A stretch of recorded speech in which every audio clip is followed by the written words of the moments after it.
Hi, I'm Matt Payne, and welcome to 20th Century Revolutions. Episode 2.7, The Hamidiye, Armenian Resistance, Part 2. The Great Power settlement at the Congress of Berlin had taught Ottoman Armenians an important lesson. The radical priest and great champion of the common Armenian, Father Mikirtich Krimian, had traveled to the Congress with a small delegation in order to frankly explain the plight of Armenians to the great powers, all in the hope that they would force the Ottoman Empire to reform Eastern Anatolia as part of the final settlement. And this plea was very obviously targeted towards Russia, because at that moment, the Russian Imperial Army was currently occupying large amounts of territory in Eastern Anatolia. So the Russians were already in a very good position to not only demand reforms of the Ottomans, but to actually ensure through force that those reforms would indeed be carried out. And history had shown the Armenians time and time again that force was indeed necessary, because the Ottomans had been promising reforms on behalf of their Christian subjects for nearly 40 years, basically ever since the beginning of the Tanzimat in 1839. And Armenian leaders had initially taken these promises of reform at face value, and had persistently appealed to the imperial government to put an end to tax farming and to form a police who could protect defenseless Armenian peasants from the violent plundering of Kurdish bandits. But as the decades passed, very little ever changed, and it had become clear that these promises of reform were just a bunch of smoke and mirrors meant to simply appease the great powers. And even if some Tanzimat reformers were genuine in their desire to improve the lives of their Christian subjects, the imperial government just simply did not have the money, resources, or personnel necessary to actually follow through on their promises or to actually protect defenseless Christians in Eastern Anatolia. So, at this point, Father Krimian and the Armenian delegation knew that if there was no muscle backing up demands for reform, then nothing would actually change. But mostly because of great power scheming and geopolitical power games, the Russians would have to remove their occupying army from Eastern Anatolia, and the Armenian requests for autonomy and for the creation of a local police force who could protect defenseless communities would all be denied. So even though the great powers would demand that the Ottomans implement reform, these would be vague and empty promises, and there would be no force present to back these demands up or to ensure that reform would be carried out, and that the Armenians would be protected. So in reality, the Armenians had been left to defend themselves, and in the coming years, anti-Armenian violence will only get worse and worse, and so many Armenians will have no choice but to arm themselves and do everything they can to defend their communities. So far, we have primarily focused on Armenians living in Eastern Anatolia.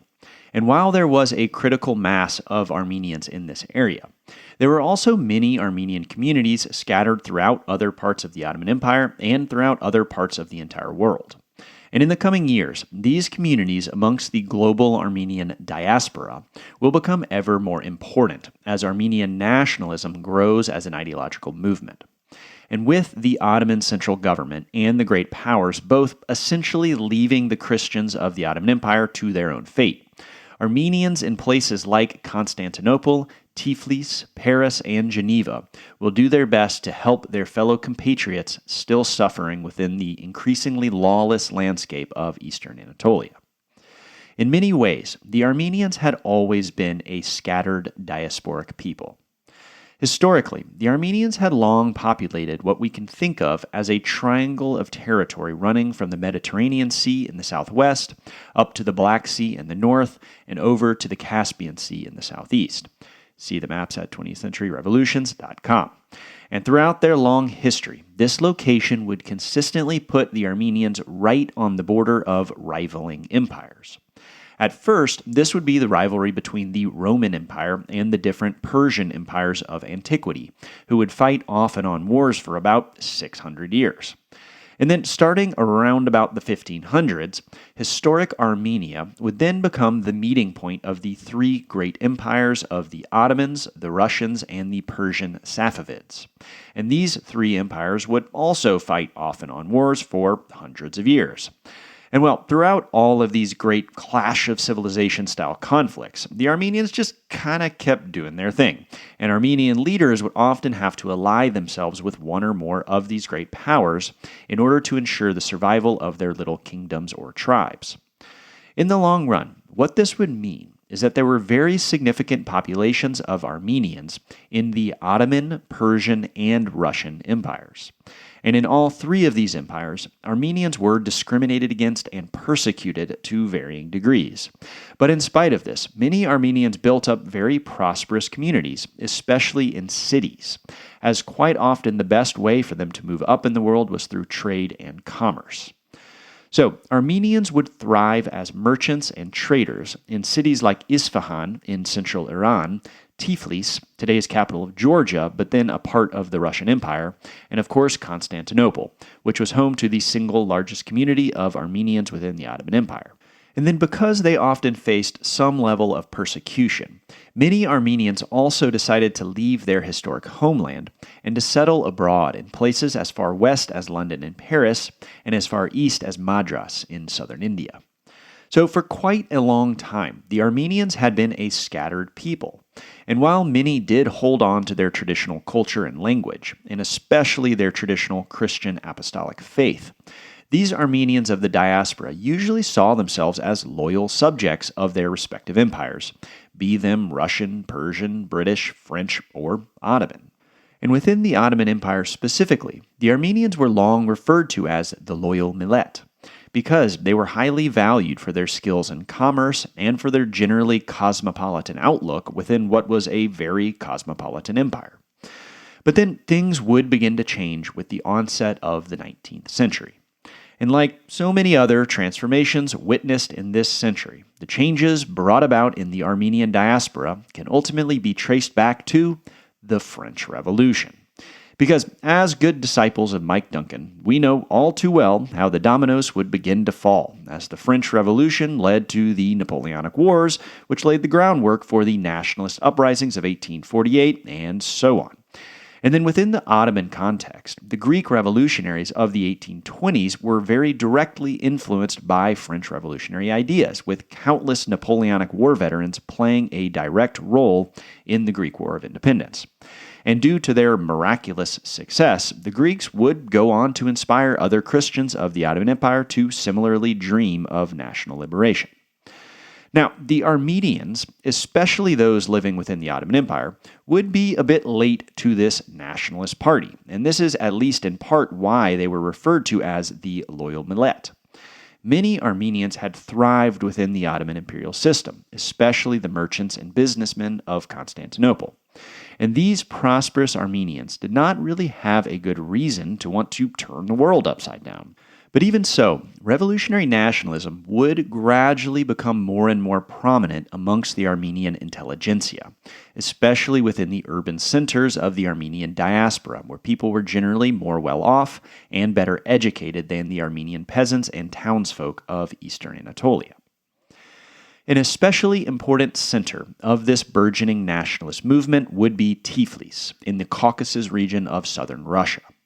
Because while Russian Armenians were largely viewed as lesser by native Russians, Armenians were still Christians, so the condition of Armenian communities in Russia was generally better than those in the Ottoman or Persian empires. So with more opportunities open to them, Armenians would come to dominate the commercial, political, and social life of Tiflis, with Armenians usually serving as the city's mayor, and with many Armenian families becoming very wealthy, especially those involved in the oil industry in the nearby city of Baku. And in the mid-19th century, many of the children of these wealthy and influential Armenian families in Tiflis would receive a Western-style education, first in local Armenian schools, and then later they would go off to university in Moscow, St. Petersburg, or farther west in the cities of Western Europe. So these newly educated Armenians would come in contact with the swirling intellectual world that was 19th century Europe, as new and exciting ideas were emerging like liberalism, romanticism, and socialism. But the most potent of these ideas would be revolutionary nationalism. And gradually, some Armenian intellectuals would begin to think of themselves as part of a single Armenian nation, united by language, culture, tradition, and a common place of origin. Now, this nationalist movement was mostly the purview of elite urban intellectuals, and the vast majority of Armenians were peasants and townsfolk who continued to profess their loyalty to the Ottoman Sultan, the Russian Tsar, or the Persian Shah. And for centuries, the strongest common link amongst Armenians had been the Armenian Apostolic Church. So for the clergy, the rise of secular nationalism was a major challenge to their historic authority. And as these intellectuals began to include Armenian Catholics and Orthodox and Protestants into this wider Armenian nation, a rift would open up between these young romantic nationalists and the old church hierarchy, with the nationalists seeing the clergy as out-of-touch dinosaurs, and the clergy seeing the nationalists as reckless and dangerous revolutionaries.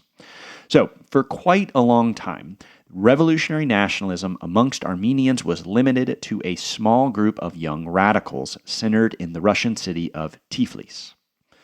But in the last 2 decades of the 19th century, everything would begin to change for Armenians, as the leaders of both the Russian and Ottoman empires made a sharp reactionary turn and increasingly began to see nationalist movements of any kind as dangerous elements. In both empires, this shift in attitude towards the Armenians can be traced in large part to the ascension of new imperial leaders. Now, we will talk more about the radicalization of Russian Armenians next week. But with the assassination of the relatively liberal Tsar Alexander II and the ascension of his son, the reactionary conservative Alexander III, relations between Armenians and the Russian state quickly began to sour. And then, of course, we know that in the Ottoman Empire, the rule of Sultan Abdulhamid would become increasingly repressive in the wake of the Russo-Turkish War and the 1878 Treaty of Berlin. So, the condition of Armenian communities would begin to worsen in both the Russian and Ottoman empires beginning in the 1880s. But this worsening condition would be much more pronounced in Ottoman lands. The Russo-Turkish War and the territorial settlement that followed it would set off a chain of events that would significantly alter the equation for Armenians living in eastern Anatolia. And their lives would begin to become truly intolerable by the 1890s, when Abdulhamid would begin to channel his murderous paranoia against their communities. And as we will see, Abdulhamid's massacring of Armenian civilians will lead many young Armenians in both the Russian and Ottoman empires to become much more receptive to radical revolutionary ideas. Specifically, many Ottoman Armenians would conclude that they simply had no choice but to take up arms against their oppressors, while many Russian Armenians would begin to feel that they had to do something to help their vulnerable compatriots across the border. The transformation of eastern Anatolia and the deteriorating condition of the Armenians living there would mainly hinge upon the large-scale population exchanges that occurred in the wake of the 1877 Russo-Turkish War. When the Russians annexed the territories of Kars, Ardahan, and Batum, hundreds of thousands of Armenians suddenly found that they were now the subjects of the Russian Tsar. And being a Christian people, many Armenians saw this Russian annexation as a liberation, and a handful of Armenians still living within the Ottoman Empire would choose to migrate to these annexed territories, hoping to gain asylum after suffering through a conflict that had been very brutal on civilian populations. But the Russo-Turkish War had not only been brutal for the Christians of eastern Anatolia, but also for the millions of Muslims who either lived in the Balkans, in the Caucasus region of the Russian Empire, or in these 3 former Ottoman provinces that were now a part of Russia. Because as the Russians conquered the Balkans, the Caucasus, and eastern Anatolia, the Russian Imperial Army often committed horrible atrocities against Muslim civilians. So, as we have said before, for the Muslims of the Balkans, the Caucasus, and eastern Anatolia, the Russian victory in 1878 was definitely not seen as a liberation, but rather as a vicious war of conquest. So, as Armenians were escaping to the Russian Empire, even more Muslims were leaving their homes in the Caucasus and the Balkans, as hundreds of thousands of Muslims flocked into Ottoman Anatolia. Even though these Muslim refugees hailed from a variety of places around the Black Sea and from the Balkans, they would come to generally be referred to as the Circassians. And as had happened in the Balkans following the Crimean War, these Muslim refugees needed to go somewhere, and more often than not, they would displace Christians because the Ottoman government gave preferential treatment to these refugees as Muslims. And what this meant is that in eastern Anatolia, hundreds of thousands of Circassians began pouring into an area where resources and land were already incredibly scarce. So life would become very difficult for everyone in this region as a result of this refugee crisis. But the Armenians would bear the brunt of these hardships, as they were often forced to house and feed the homeless and desperate Circassians. And over time, the Ottomans would begin an official resettlement program for these Muslims. And invariably, this resettlement would lead to the displacement of Armenian communities. As a result of the Russo-Turkish War, a life-or-death struggle for land and resources would emerge in eastern Anatolia. And as the situation became ever more desperate, the lines dividing Muslims and Christians would harden and then calcify. Now, it is important to understand the way in which this struggle for land and resources was an inherently unequal struggle, because the Muslims of eastern Anatolia had the support of the Ottoman government, were allowed to carry firearms under Ottoman law, and were at times even provided with weapons by the government. And Muslims also now constituted a majority in almost all of the 6 Armenian provinces. And then with all of these new demographic pressures, life for the Kurdish nomads also became much more difficult, and many Kurdish tribes would come to have to increasingly rely on raiding and pillaging as a means to survive. So, yet again, the Armenians would bear the brunt of this, because even though vulnerable Muslims like the Circassian refugees would at times fall victim to these Kurdish raiding parties, for Armenian communities, the banditry and arbitrary violence of Kurdish tribesmen became a depressingly regular part of their everyday existence. Finally, on top of all of this, the liberation of the Balkan nation-states and the Russian annexation of Kars, Ardahan, and Batum dramatically increased the level of paranoia amongst the Muslims of eastern Anatolia. Specifically, the Circassian refugees brought with them their first-hand accounts of the very real violence perpetrated against them by the Russian Imperial Army and by the Christian rebels of the Balkans. And as these stories spread throughout eastern Anatolia, Kurdish tribal leaders began to fear that the 6 Armenian provinces would be turned into a Christian nation-state or be annexed outright into the Russian Empire. Both of these outcomes would mean not only a loss of their historic privileges, but could also mean potentially falling victim to anti-Muslim violence. This growing paranoia would come to specifically center around the Armenians, because word also began to spread that the great powers at the Congress of Berlin had discussed the possibility of offering the Armenians autonomous rule over the 6 Armenian provinces. This represented a major challenge to the historic authority of Kurdish leaders in eastern Anatolia. And less than a year after the Treaty of Berlin had been signed, a large-scale uprising amongst the Kurds erupted right along the border of the Ottoman and Persian empires. This uprising was led by a Kurdish chieftain named Ubeydullah, who quickly organized a loose confederation of Kurdish tribes who had all been recently armed by the Ottomans when they were recruited to fight in the recent Russo-Turkish War. Well, nearly 1,000 Kurds now turned their Ottoman weapons against their imperial masters and began making demands for an autonomous or possibly even independent Kurdish state. Now, Ubeydullah's uprising against the Ottomans would be short-lived, as Kurdish tribal leaders within this confederation quickly began feuding with each other.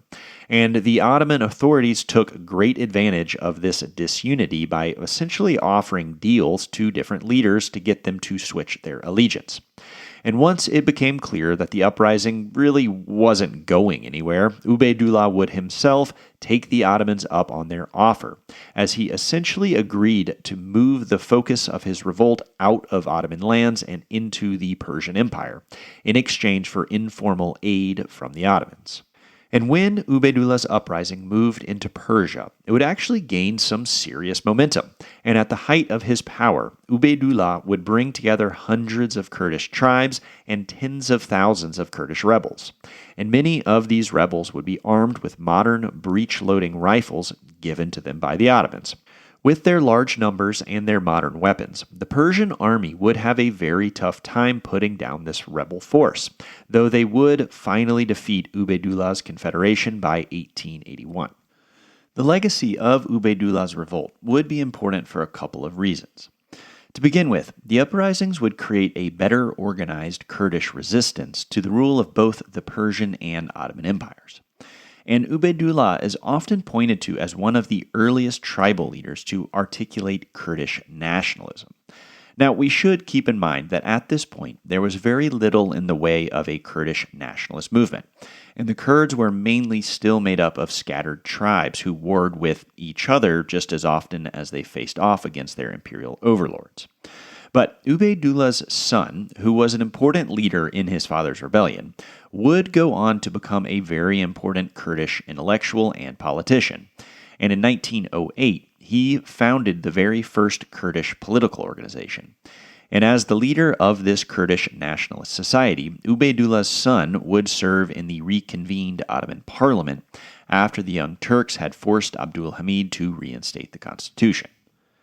While Ubaydullah and his son would be important figures within the burgeoning movement of Kurdish nationalism, for the Armenians, this Kurdish revolt represented an important turning point.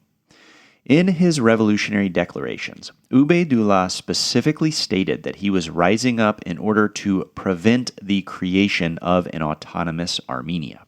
In one such declaration to an Ottoman official, Ubaydullah stated that he would never allow for the creation of, quote, an independent Armenian state in Van, and he would also never allow Christians, quote, to hoist the British flag and declare themselves British subjects. Within Ubeydullah's declarations, we can see the real effect of those empty promises made by the great powers at the Congress of Berlin. The great powers had demanded that the Ottomans reform Eastern Anatolia, but they would not follow through on these demands in any real material way. And this would end up leaving Ottoman Armenians more vulnerable than ever, because Kurdish tribal leaders, Circassian refugees, and increasingly Turkish imperial officials as well, would come to associate Armenian calls for reform with great power intervention and violent Russian annexation. And critically, Sultan Abdulhamid would not try to tamp down these paranoid fears amongst the new Muslim majority of Eastern Anatolia. And he will, in fact, do the exact opposite. Because this new Muslim majority was not limited to the lands of Eastern Anatolia, but reflected a much broader phenomenon within all Ottoman lands following the Russo-Turkish War. Muslim refugees fleeing Russia and the newly created Christian nation-states would disperse throughout the entire empire, in Macedonia, Thrace, and all of Anatolia. And this influx of Muslim refugees into the southern Balkans and Anatolia meant that the Ottoman Empire now suddenly had a large majority Muslim population. This was a new development, as the Ottoman Empire had long ruled over huge Christian populations. But now many Christian Bulgarians, Serbs, Romanians, and Greeks were moving to Bulgaria, Serbia, Romania, and Greece, and just as many Muslim Albanians, Turks, Kurds, Circassians, Bosniaks, and Pomaks were moving from these new Christian nation-states back into the Ottoman Empire. This sloshing of populations will continue for decades to come, making the Balkan nation-states more Christian and the Ottoman Empire more Muslim. And in the first modern census conducted in Ottoman lands in the 1880s, it was revealed that nearly 75% of the population was Muslim. Now, to us today, this Muslim majority in the Muslim Ottoman Empire might seem sort of natural, but it really was a major demographic shift. I mean, there was even a period of time during the mid-1800s at the height of the Tanzimat when the imperial capital of Constantinople enjoyed a majority Christian population. This demographic shift away from extreme religious diversity towards a Muslim majority is going to dramatically change the nature of the Ottoman Empire, making it more homogeneous and less cosmopolitan. And this transformation will become perhaps most visible in the rule of Sultan Abdulhamid, as he is going to intentionally foster an ideology of pan-Islam, both as a way to unify his ever-fracturing empire and also as a way to build a loyal base of supporters. And this effort to foster pan-Islam is one of the main reasons why Abdulhamid would put new emphasis on his role as caliph, spiritual leader of the Sunni Islamic world. In practical terms, Abdulhamid's cultivation of a pan-Islamic identity will lead him to give preferential treatment to Muslims across the board. Of course, the Ottoman system had always put Muslims on the top of society, but as we've discussed, many non-Muslims, specifically Greeks, Armenians, and Jews, had risen to become very powerful players within the Ottoman imperial system. And well, Abdulhamid is going to intentionally reverse this process, as he dismisses non-Muslims from his government and actively cultivates the loyalty of Muslim Arabs, Albanians, Kurds, and most especially ethnic Turks.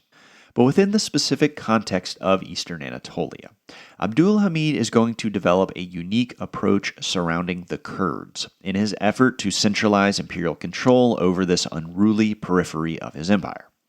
For decades, Tanzimat leaders had attempted to wrangle the Kurds by trying to conquer powerful tribal leaders or by trying to forcibly settle nomadic tribes. Well, seeing as these strategies had only led to even more resistance on the part of the Kurds, Abdulhamid would pivot and return to the age-old Ottoman tactic of incorporating rebellious elements instead of trying to fight against them. So, in the wake of Ubeydullah's revolt, Abdulhamid would continue to strike deals with Kurdish tribal leaders as he tried to fold the Kurds into his new pan-Islamic vision for the empire. And this process of taming the Kurds, so to speak, would culminate in 1890 with the creation of a new cavalry unit modeled off of the Russian Cossacks that would be filled primarily with Kurdish tribesmen. This Cossack-style cavalry would come to be known as the Hamidiye, which literally just means belonging to Hamid. Now, the publicly expressed purpose of the Hamidiye regiments was to patrol the Russian-Ottoman border and to shore up the defense of Eastern Anatolia in the case of another Russian invasion. So, in this way, the Sultan's creation of the Hamidiye was a very clear expression of the increasingly desperate efforts of the increasingly paranoid Ottoman statesmen to hold on to their core territories by any means necessary. But in his effort to maintain control over Eastern Anatolia at all costs, Abdulhamid also had some other slightly more hidden strategies and agendas at play here. So, it has now become clear to many modern observers, and it was assumed by some at the time, that the Hamidiye regiments were created specifically to check the perceived threat of the Armenian revolutionaries. Now, I say perceived because at this point, the threat that Armenian revolutionaries posed was honestly extremely minimal. Yes, Armenian nationalism had been growing in recent years, but at this point, this was mostly an intellectual movement. You know, a bunch of brainy kids in coffee houses getting excited about the Armenian nation and then going back to class. The actual number of Armenian revolutionaries willing to take up arms against the Ottoman government was still incredibly small.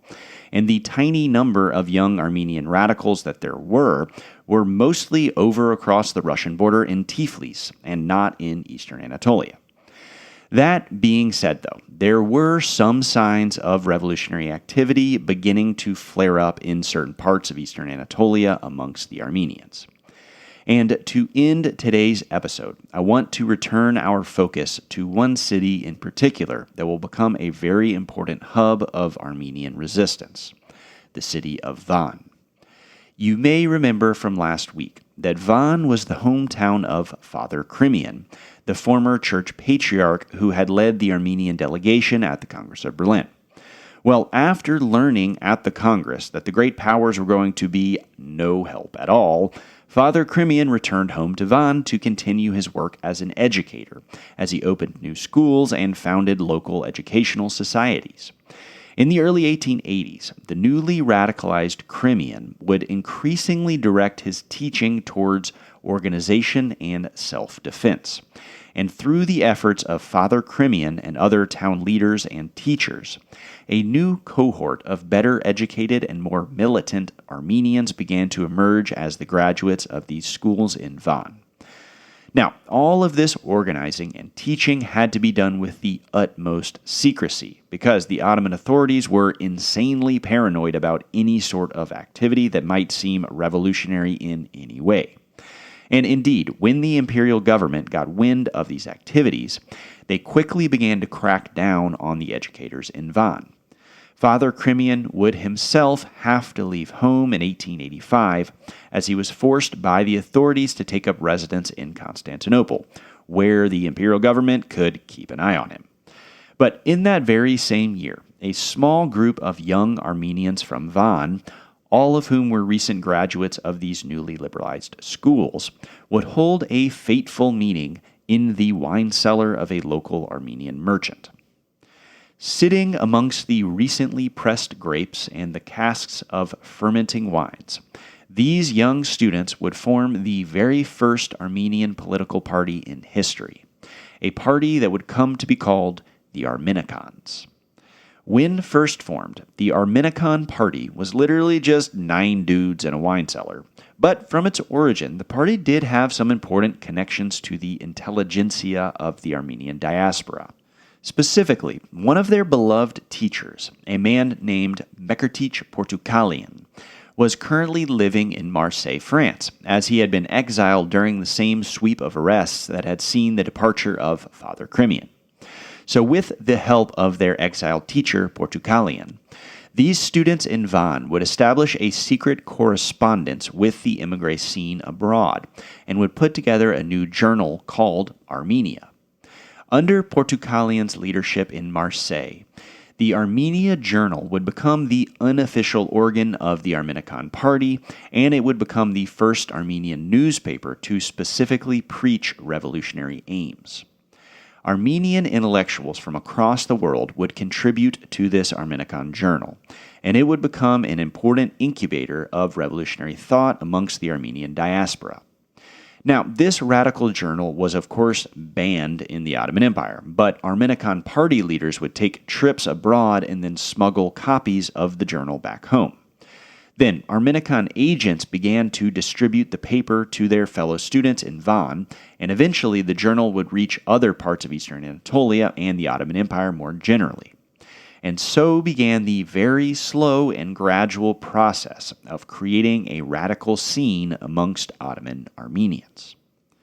This smuggling in of revolutionary ideas from the diaspora into eastern Anatolia is really what made the Armenicon Party somewhat groundbreaking, in that it was one of the first political organizations to establish a semi-official connection between the Armenian diaspora and the Armenian communities of eastern Anatolia. And then, along with establishing this link, in the Armenicon Party's official program, the founders stated as their primary goal, quote, to win for the Armenians the right to rule over themselves through revolution.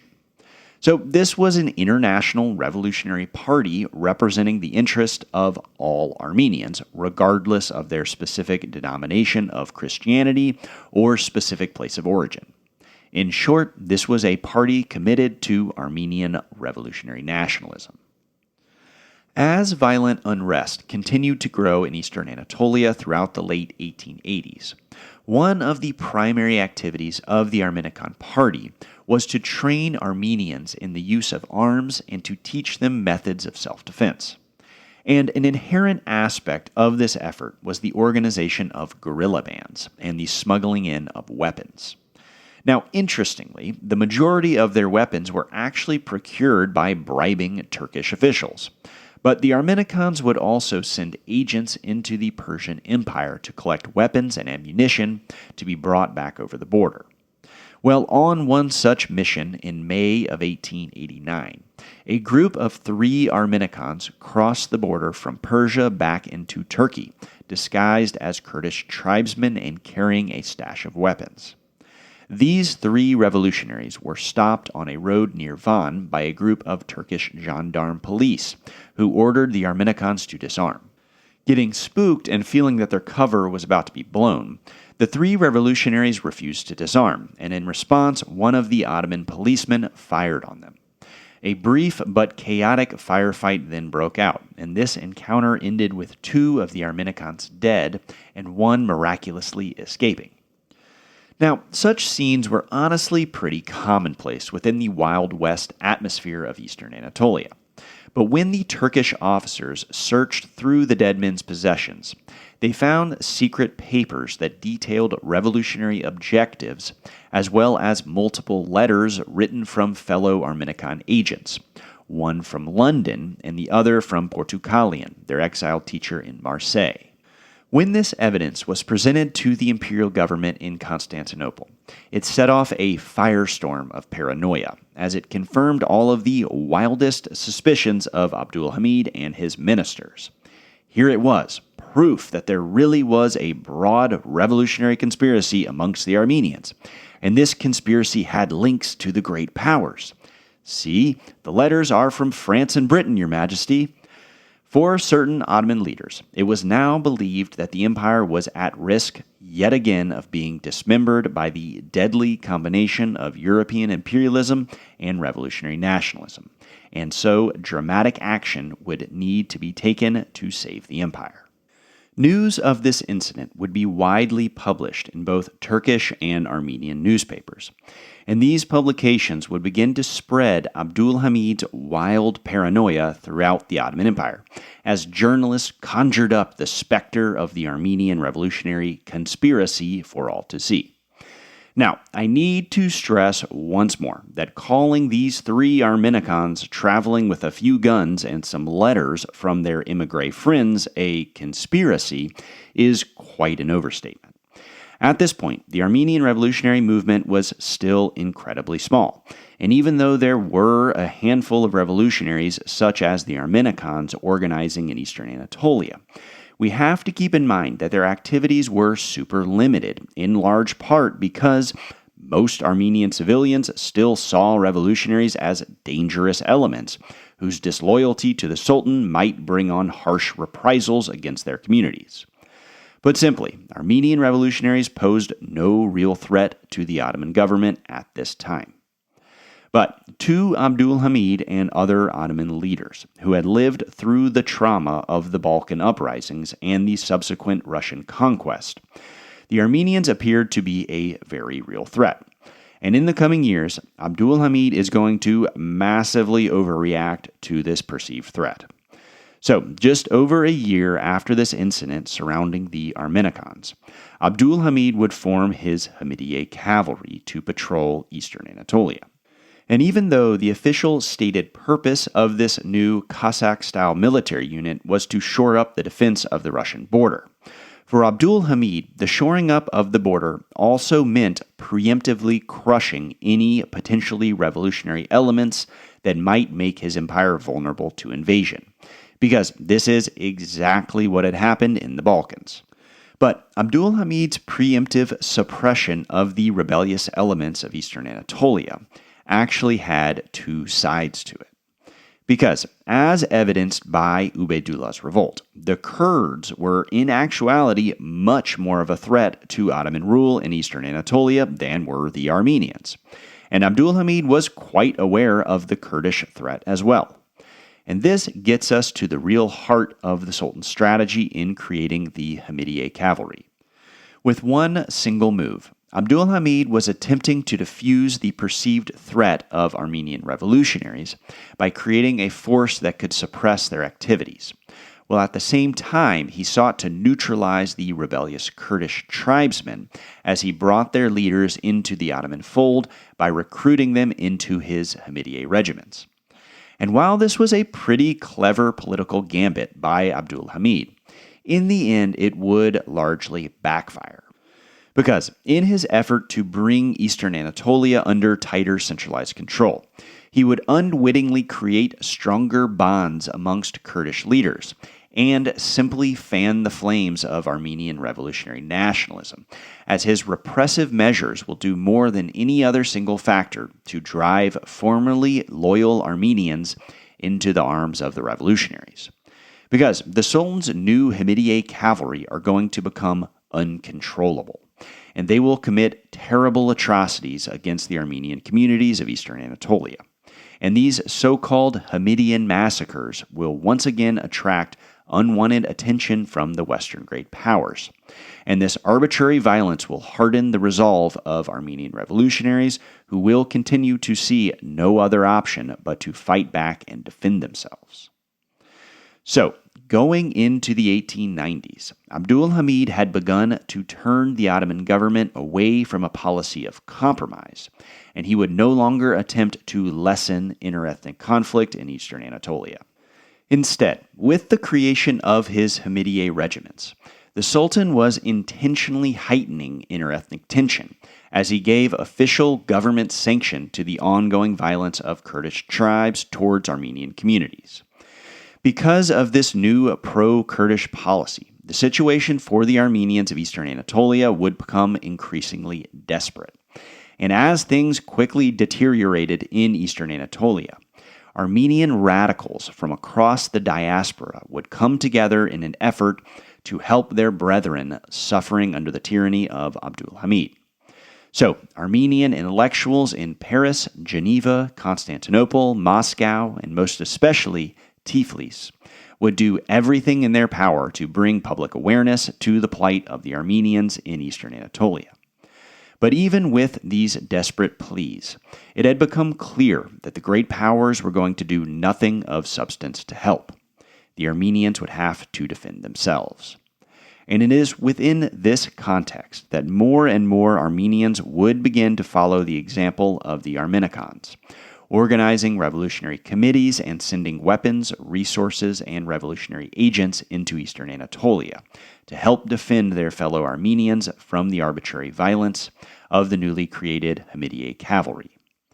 So, over the coming decades, a full-blown revolutionary movement will eventually coalesce amongst Armenians across the globe, and increasingly, this international movement will begin to put all of its effort towards liberating the oppressed Armenians of Eastern Anatolia. And in time, Armenian revolutionaries will come to represent the fiercest and boldest opposition to Sultan Abdulhamid and his repressive, bloody regime. These revolutionaries will inspire both admiration and fear amongst the future leaders of the Young Turk Revolution. And as the coalition against the Sultan gains momentum, Armenian revolutionaries will fight right alongside the Young Turks, pushing these hesitant Turkish intellectuals to move beyond their empty demands for reform and to instead take direct revolutionary action against the Sultan's government. So, join me next week as we introduce the two most famous and influential of the Armenian revolutionary parties, the Social Democratic Hunchakian Party and the Armenian Revolutionary Federation, or as they are better known, the Hunchaks and the Dashnaks.